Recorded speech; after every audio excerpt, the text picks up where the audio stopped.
వరద, మనం ఎక్కడికి వెళ్తున్నాం? ఈ ఇంట్లో దోమలు కుడుతున్నాయని ఇలా చల్లగాలికి బయటికి తీసుకొచ్చా. అక్కడ దోమలతో అవస్థలు పడేదానికన్నా ఇక్కడ తిమింగలంతో కరిపించుకోవడం మంచిది. అవునా?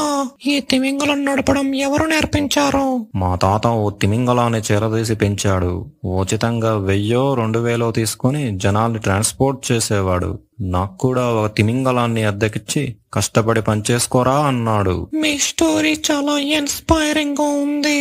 నేను అలా చెట్లకి నీళ్లు పోసి వస్తా, నిన్ను డ్రాప్ చేసి నేను అలా పాట పాడుకొని వస్తా. చుట్టమల్లే చుట్టేస్తుంది తొంటర చూపు, ఊరక ఉండదు కాసేపు. ఆమె చాలా అందంగా ఉంది కదా మామా, వెళ్ళి ఆమెతో మాట్లాడు.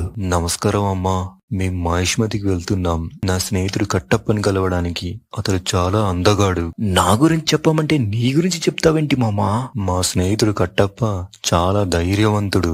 ఒకసారి అటు చూడు మామా. ఆగు బాబు, ఫ్లో మిస్ అవుతుంటే.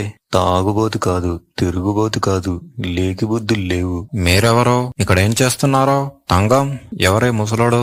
ఏమో వరద, ఏదో అందగాడి గురించి చెప్తున్నారు. నీకంటే అందంగా ఉంటాడట. మన్నించండి, మేం మహేష్మతికి వెళ్తున్నాం. మీరు మాకు సహాయం చేయగలరా? సరే, నేను మిమ్మల్ని తీసుకెళ్తాను. నా తిమింగలంపై ఎక్కండి. ఇది సేఫే కదా బాబు? అంటే ఆకలిస్తే ఇది మనల్ని తినదు కదా? ఎన్నో చూసావు, ఎన్నో చేసావు. ఈ తిమింగలం ఒక లెక్క మామా నీకు. సేఫే, కానీ ఎవరికి తెలుసు? సృష్టిలో జరిగే ప్రతి ఈవెంట్ ఇంకో ఈవెంట్ ని డిసైడ్ చేస్తుంది.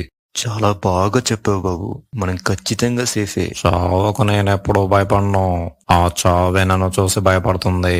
పంచ్ డైలాగ్ అదిరిపోయింది బాబు. ఇంకో డైలాగ్ చెప్పు. ఒక్కటే గుర్తుంచుకో, నిప్పుతో పెట్టుకుంటే కాలిపోతావు, నీరుతో పెట్టుకుంటే మునిగిపోతావు, ఈ వరదతో పెట్టుకుంటే చచ్చిపోతావు. అలా చూసే బదులు కొంచెం లైక్ కొట్టొచ్చుగా.